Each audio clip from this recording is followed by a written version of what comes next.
చూద్దాం. మార్కు సువార్త 1వ అధ్యాయం 15వ వచనం చదువుకుందాం. మార్కు సువార్త 1వ అధ్యాయం 15వ వచనం. కాలము సంపూర్ణమై ఉన్నది, దేవుని రాజ్యము సమీపించి ఉన్నది, మారు మనసు పొంది సువార్తను నమ్ముడని చెప్పుచు దేవుని సువార్త ప్రకటించెను. మొట్టమొదటి మాట, యేసుక్రీస్తు ప్రభుల వారు తన సువార్తను ప్రారంభించినప్పుడు పలికిన మాట, దేవుని రాజ్యం సమీపించింది. దేవుని రాజ్యం సమీపించి ఉన్నది అంటే సమీపంగా ఉన్నది. అయితే ఒక పదం కనబడుతుంది, మారు మనస్సు. మారు మనస్సు అనేది చాలా ప్రాముఖ్యమైనది. ఈనాడు మనం నమ్మని వాళ్లకు మారు మనసు పొందమని చెప్తున్నాం కానీ నమ్మిన వారికి ఈనాడు మారు మనస్సు కనబడడం లేదు. మనసులో మార్పు, జీవితంలో మార్పు, ప్రవర్తనలో మార్పు ఈనాడు నమ్మిన వారికే కనిపించడం లేదు. ప్రభునందున్న ప్రియులారా, మన జీవితంలో మార్పు. నమ్మని వారికి చెప్తున్నాం, మారండి, మనసు మార్చుకోండి అని. ప్రభు పిల్లలమైన మనం ఎన్ని విషయాల్లో మారలే, ఎన్ని విషయాల్లో మార్పు చెందని వారుగాని ఇంకా కనిపిస్తూ ఉన్నాం. మత్తయి సువార్త 3వ అధ్యాయం 1వ వచనంలో బాప్తిసమిచ్చి యోహాను గారు కూడా మారు మనస్సుతోనే ఆయన ప్రకటన మొదలు పెట్టాడు. దేవుని వాక్యం, బాప్తిసమిచ్చి యోహాను గారు కూడా మారు మనస్సు పొందుడి, మత్తయి సువార్త 3:1. ఆయన ప్రకటన కూడా మారు మనస్సుతోనే ప్రారంభం చేశాడు. మనం ఇప్పుడు చదువుకునే లేఖన భాగంలో కూడా యేసుక్రీస్తు వారు తన సువార్త ప్రకటన కూడా మారు మనస్సు అనే మాటతోనే ప్రారంభం చేశాడు.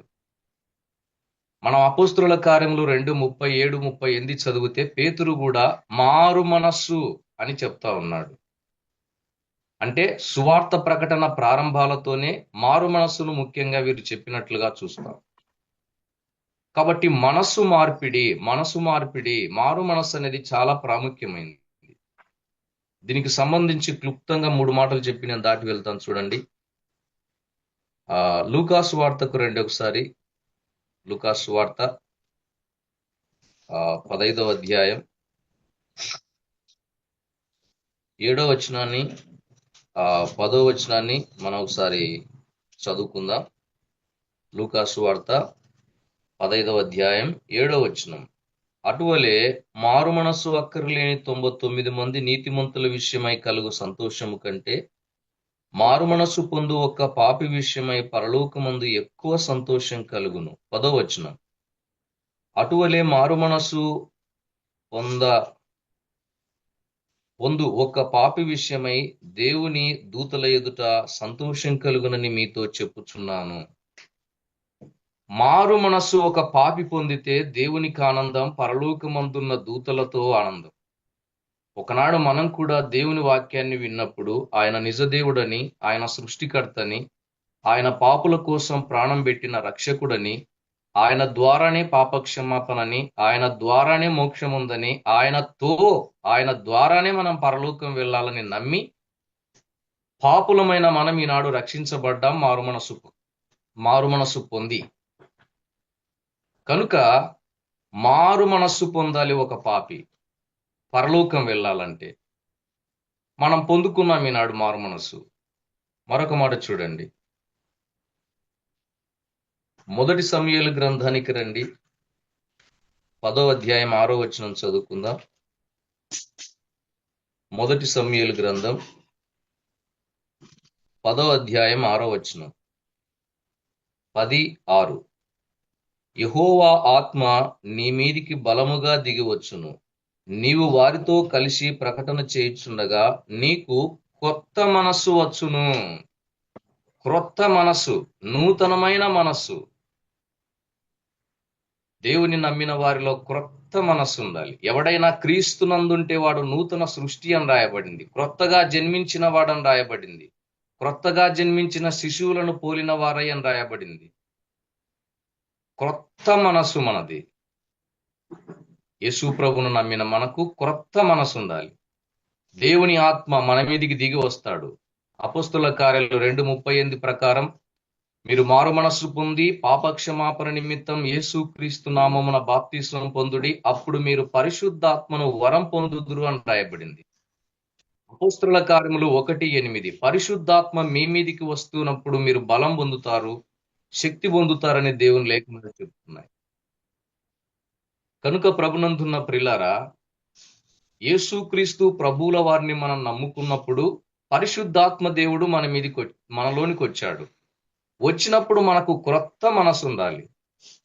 క్రొత్తగా జన్మించిన వారం, నూతన సృష్టి, క్రొత్తగా జన్మించిన శిశువులమై ఎదగాలి.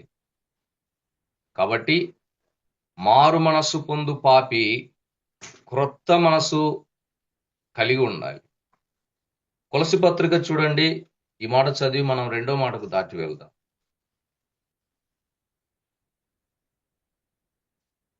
ఫిలిప్పీ పత్రిక చూడండి.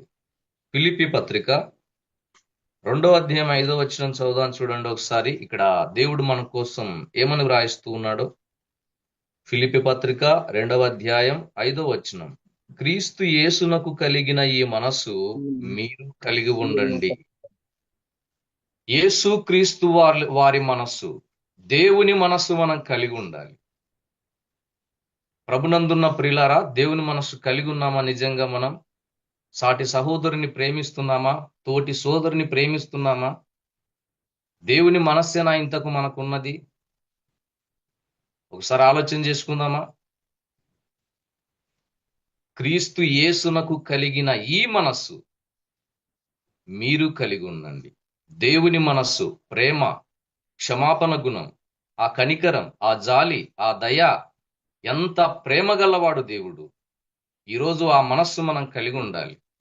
ఎందుకంటే దేవుని రాజ్యం సమీపంగా ఉంది. లోకానికి మారు మనస్సు పొందండి అని చెప్పడం కాదు, పాపములో ఉన్న వారికి మారు మనస్సు పొందండి అని మనం ప్రకటించడం కాదు. ముందు దేవుని నమ్ముకున్న మనలో మార్పు కావాలి. ప్రకటన గ్రంథం 3:19లో నీవు ఆసక్తి కలిగి మారు మనసు పొందుము అన్నాడు దేవుడు. దేవుని నమ్ముకున్న మనలో ముందు మార్పుగా అవసరం. కనుక మారు మనసు పొందు పాపి విషయమై దేవునికి ఆనందం. మారు మనసు పొందిన, రక్షణ పొందిన మన జీవితంలో మనకు క్రొత్త మనసు ఉండాలి. క్రీస్తు యేసునకు కలిగిన మనస్సు మనం కలిగి ఉండాలి. అలాగ ముందుకు సాగుతాం. రెండో మాట చూడండి. యాకోబు పత్రికకు రండి. ఇక్కడ రెండో మాటను మనం చదువుకుందాం. యాకోబు పత్రికకు రండి. 5వ అధ్యాయం చూడండి, 8వ వచనం చదువుకుందాం. యాకోబు పత్రిక 5వ అధ్యాయం మనం 8వ వచనాన్ని చదువుకుందాం చూడండి.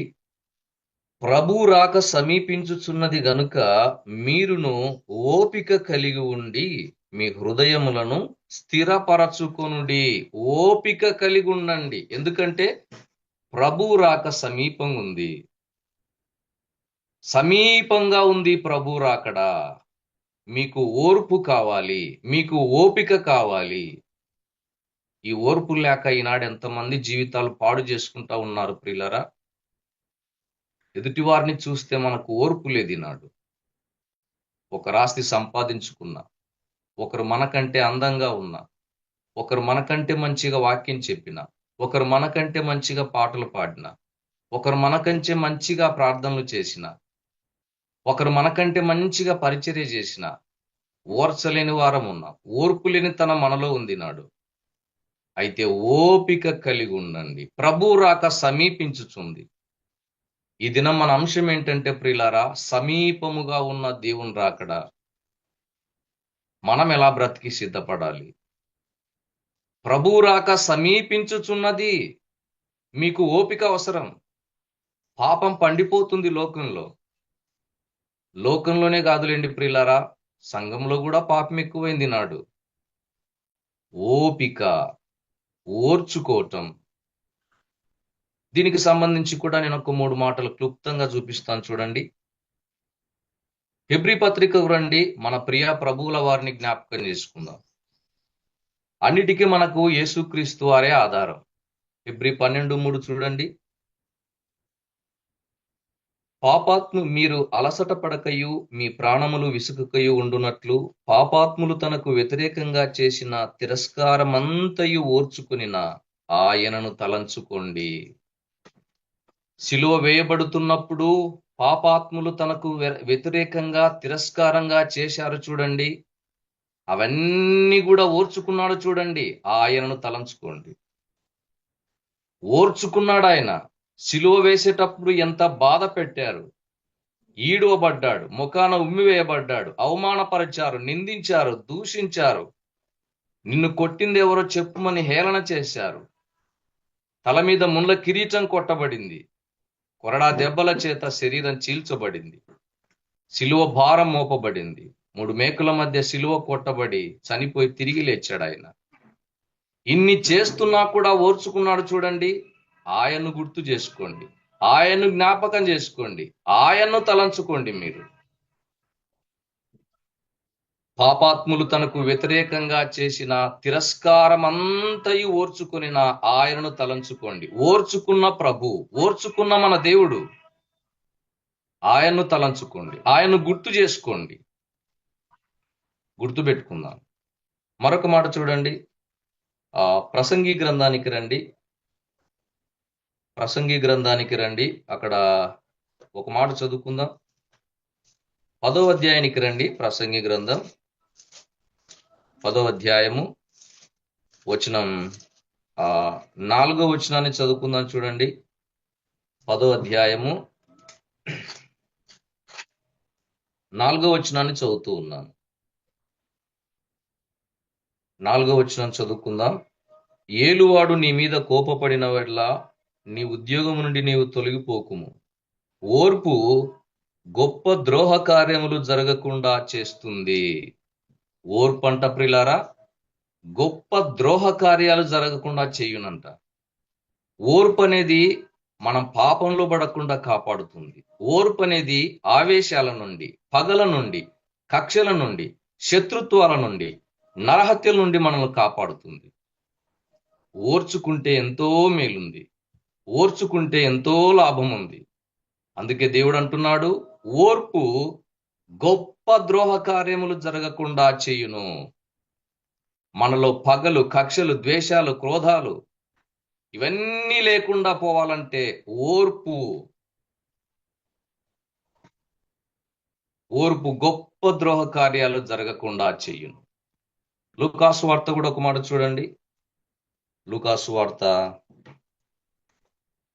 21వ అధ్యాయం 19వ వచనం చదువుకుందాం చూడండి.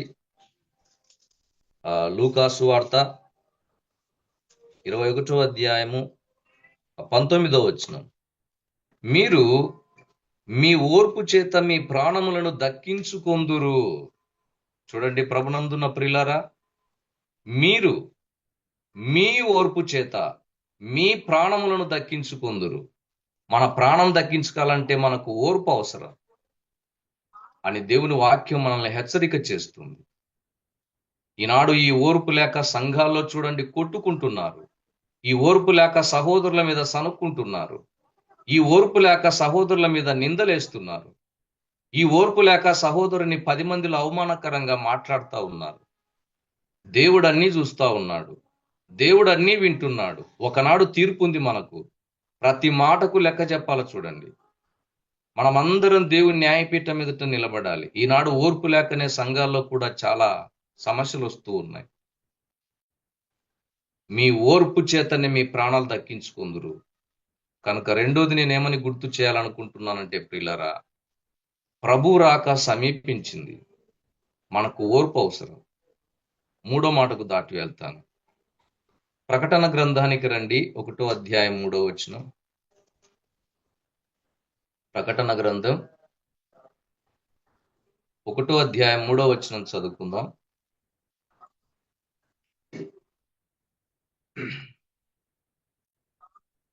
సమయము సమీపించినది గనుక ఈ ప్రవచన వాక్యములు చదువువాడును వాటిని విని ఇందులో వ్రాయబడిన సంగతులను గైకొనువారును ధన్యులు.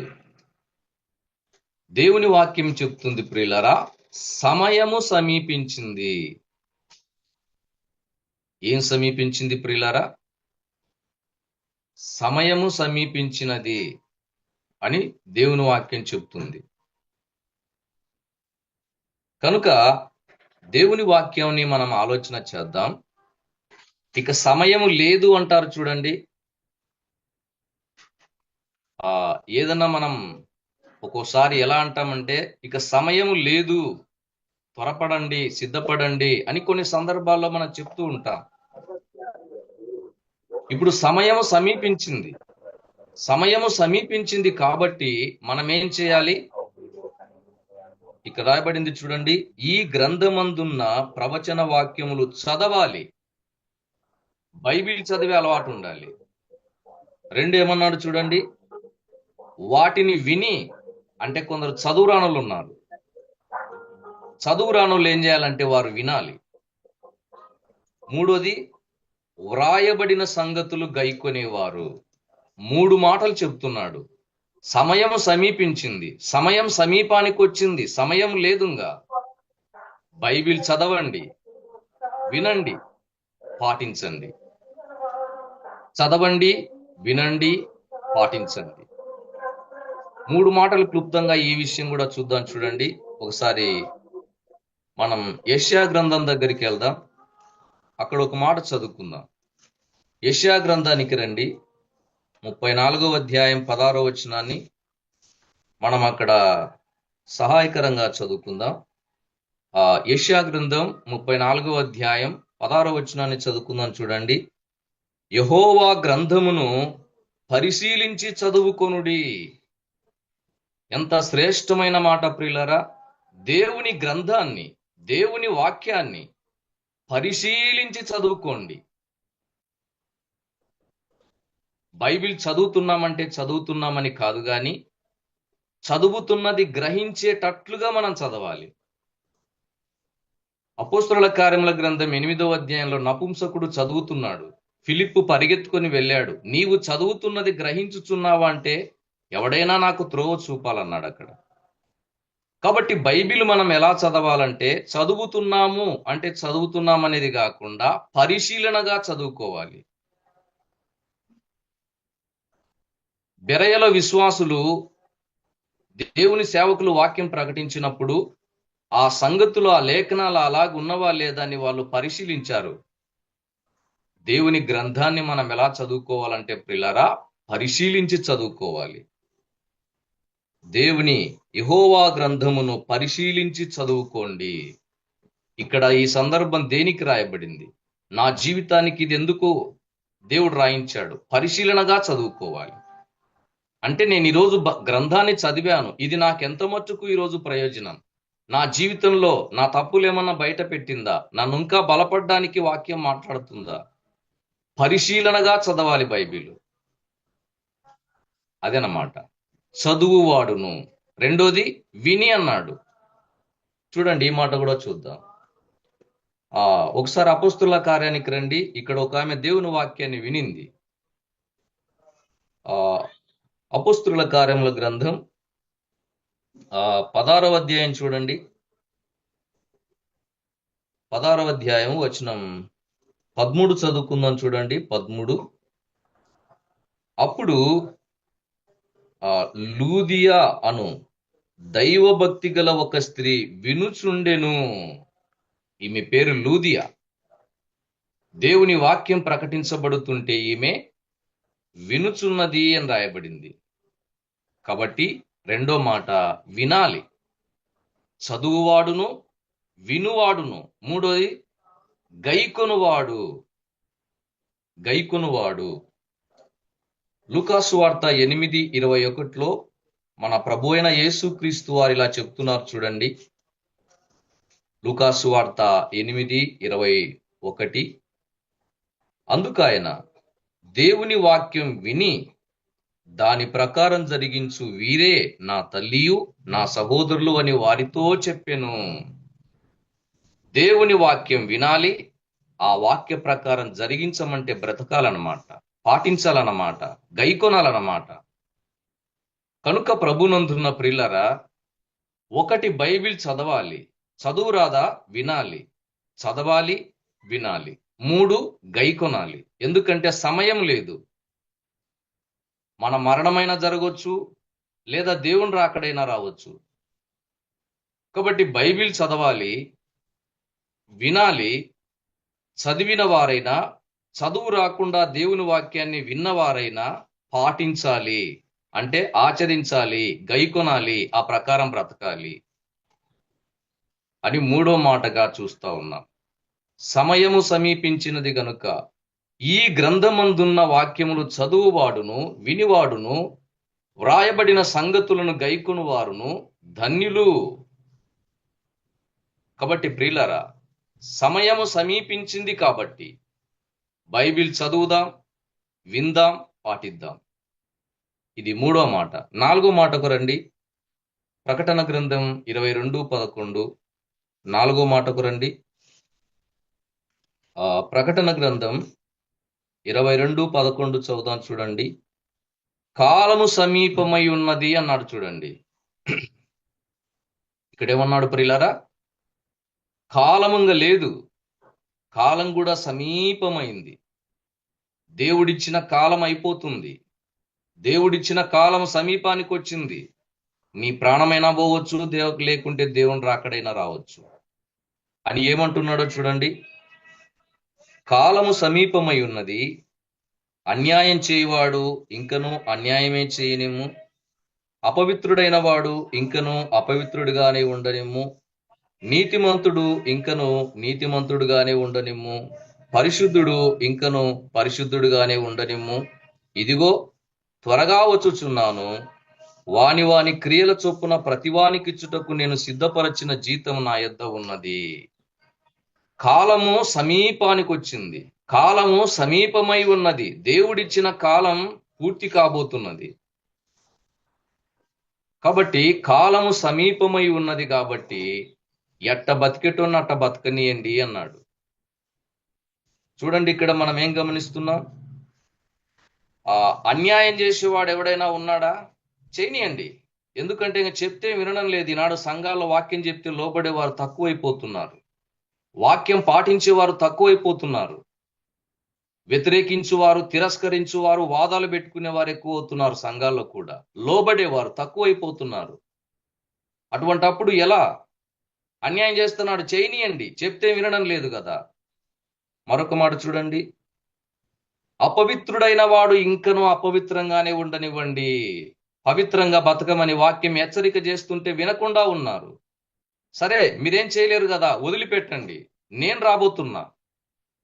ప్రతి వానికి వాని క్రియల చొప్పున నేను సిద్ధపరిచిన జీతం తీసుకుని వస్తున్నా. మీ మాట వినర్లేండి, ఇంకా నేనే వస్తానంటున్నాడు ఆయన. దేవునికి భయపడదాం ప్రియులారా. ఎట్లా బతికేవాడిని అట్లా బతకనియండి అంటున్నాడంటే కారణం ఏంటి ప్రియులారా? ఒకనాడు సిద్ధపరచిన జీతం, క్రియల చొప్పున, మంచివైనా చెడ్డవైనా అన్నాడు దేవుడు, జీతం తీసుకొని రాబోతూ ఉన్నాడు. అయితే మనం ఎలా బ్రతకాలి? అన్యాయంగా బ్రతకకూడదు, అపవిత్రంగా బ్రతకకూడదు. రెండు మాటలు మనకేం చెప్తున్నాడో చూడండి.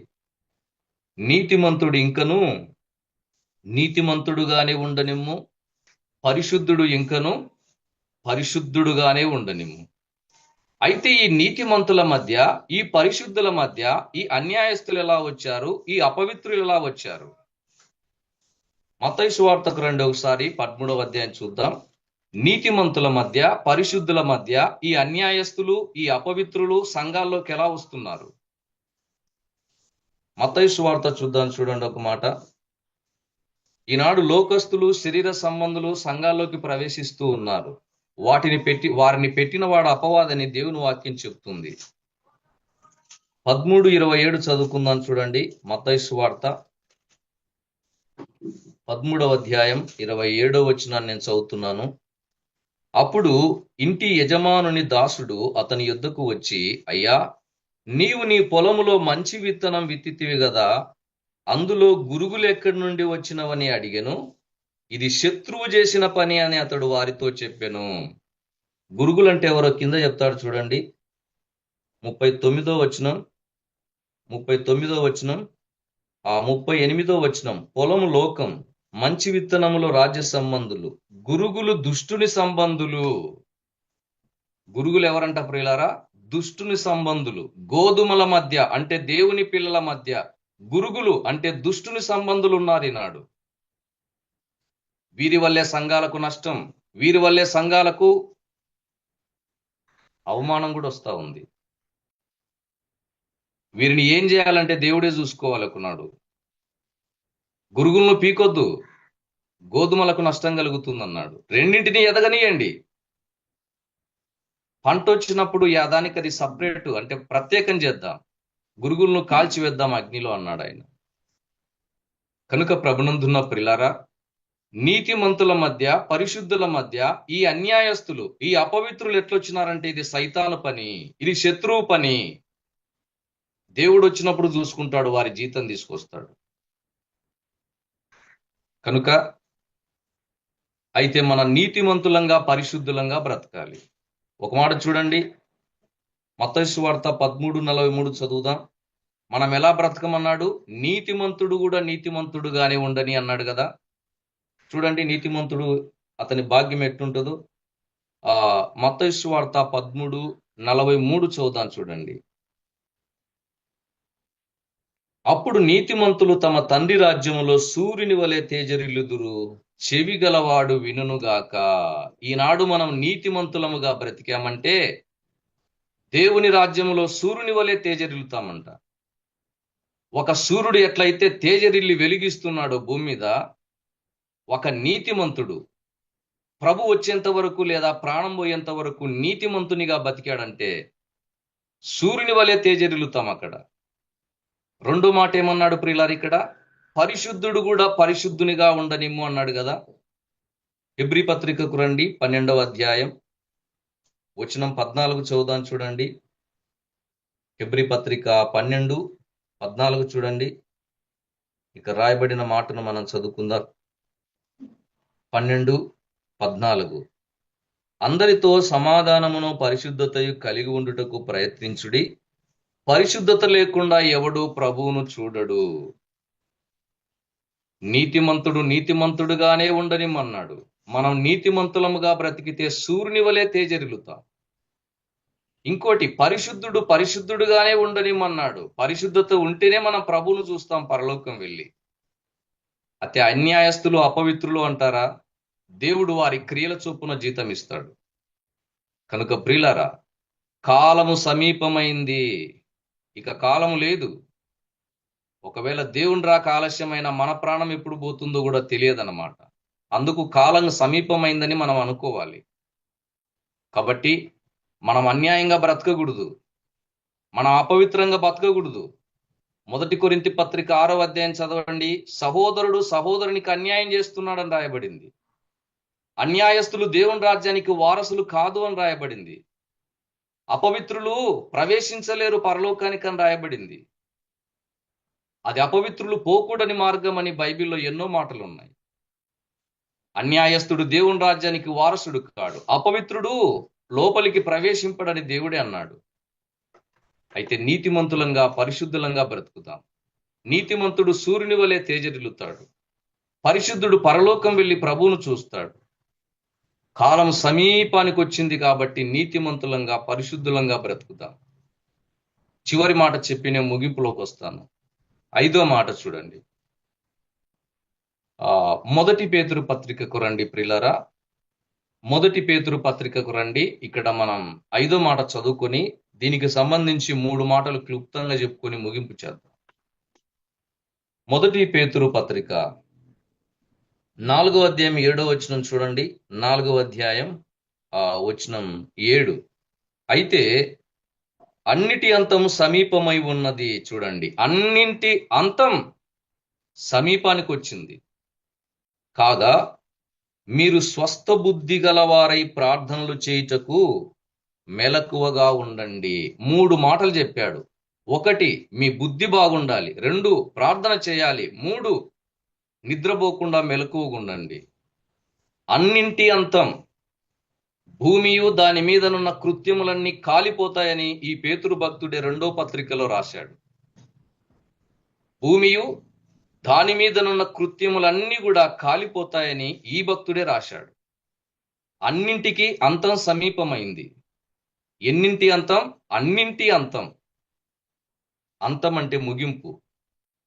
దేవుడు అన్నాడు కదా ప్రియులరా, ఆదికాండం 6వ అధ్యాయంలో నా సన్నిధిని వారి అంతం వచ్చిందన్నాడు. అన్నట్టుగానే అందరూ చచ్చిపోయారు అక్కడ.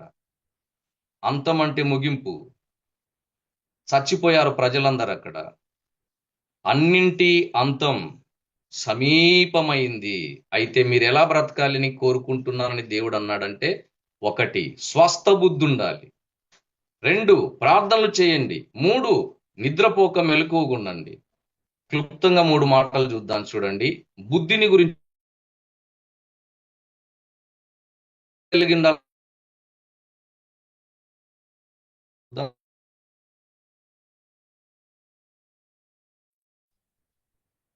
మనకు గుర్తొస్తారు. చూడండి 25:10 మత్తయి సువార్త. వారు కొనబోచుండ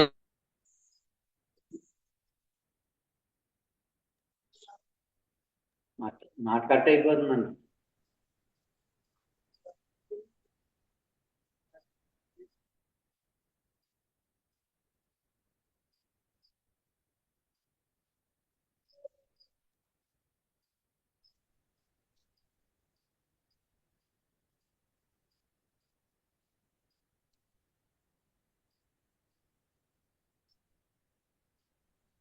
మాట వినిపించలేదన్న ప్రసాదన.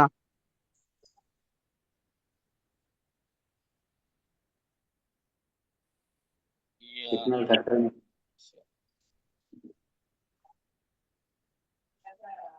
సిగ్నల్ కట్ కాదు. లెఫ్ట్ అయిపోయినాడు, వస్తాను బై మళ్ళా కలిసి.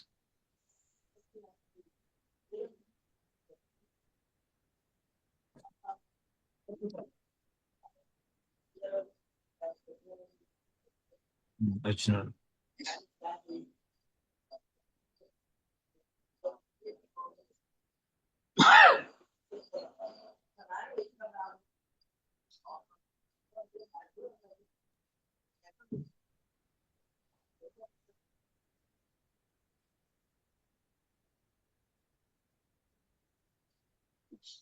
సరేనా? కట్ అయ్యి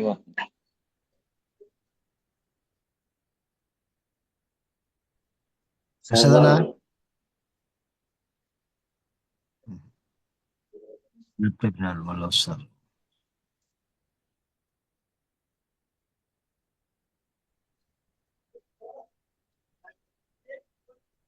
ఎక్కడ అయిపోయింది చూడా పైన వచ్చేదానికి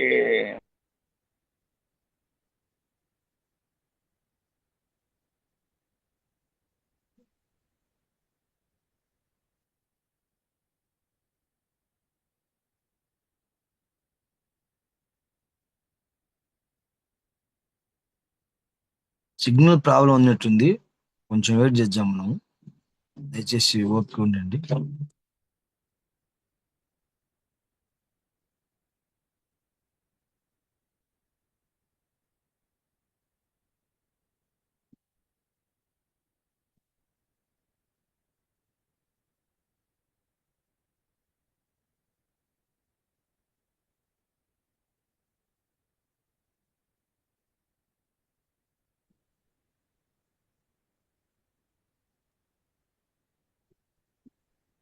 ప్రసాద్ అన్న, హలో. మ్యూట్ తీసుకోండి అన్న, ప్రసాద్ అన్న మ్యూట్ తీసుకోండి.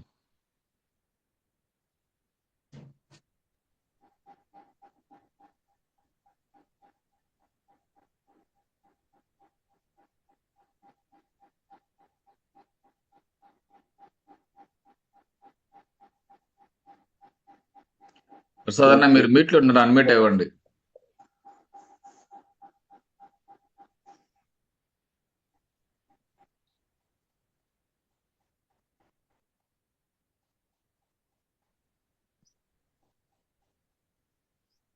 మాట వినబడతలేదన్నా, మాట వినబడతలా.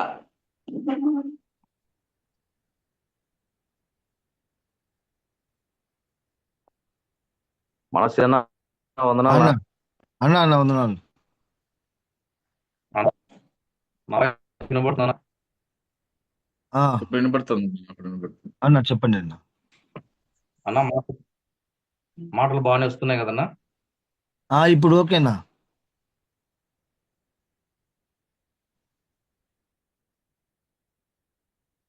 క్షమించండి ప్రియులారా. ఆ కాబట్టి మత్తయి సువార్త 25వ అధ్యాయం 10వ వచనంలో బుద్ధి కలిగిన కన్యకలు ఎందుకు లోపలికి పోయేది అనే మాట దేవుని వాక్యంలో మనం ఇక్కడ గమనిస్తూ ఉన్నాం. కాబట్టి ప్రభునందున్న ప్రియులారా, స్వస్థ బుద్ధి కలిగి ఉండాలి అని దేవుని వాక్యం మనము హెచ్చరిక చేస్తుందన్నమాట. మరొకటి చూడండి, ప్రార్థన చేయమన్నాడు కదా. మత్తయి సువార్త 26వ అధ్యాయం 41వ వచనాన్ని చదువుకుందాం చూడండి. మత్తయి సువార్త 26వ అధ్యాయం 41వ వచనం. మీరు శోధనలో ప్రవేశించకుండానట్లు మెలకువగా ఉండి ప్రార్థన చేయుడి. శోధన, అపవాది శోధిస్తాడు, అపవాది పాపంలో పడగొడతాడు. కాబట్టి మెలకువగా ఉండి ప్రార్థించండి అన్నాడు. కాబట్టి మంచి బుద్ధి కలిగి ఉంటే మనం పెండి విందుకు ఆయనతో లోపలికి వెళ్తాం.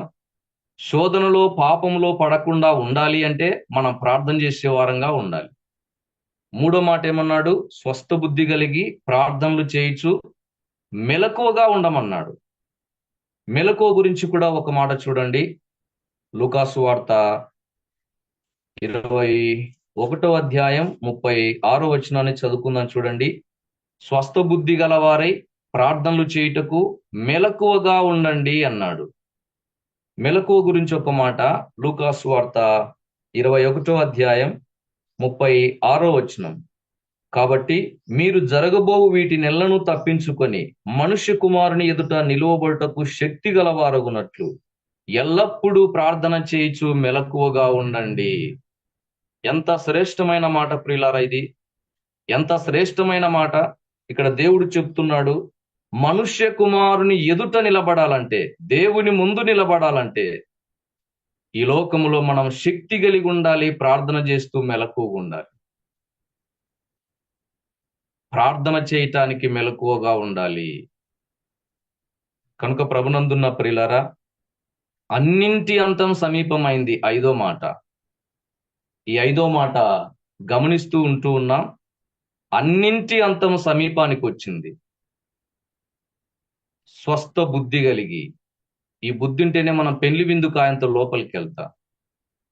స్వస్థ బుద్ధి కలిగి ప్రార్థనలు, మీరు శోధనలో ప్రవేశించకుండానట్లు ప్రార్థనలు చేయాలి. అపవాదిని పాపాన్ని జయించాలంటే ప్రార్థనలు చేయాలి.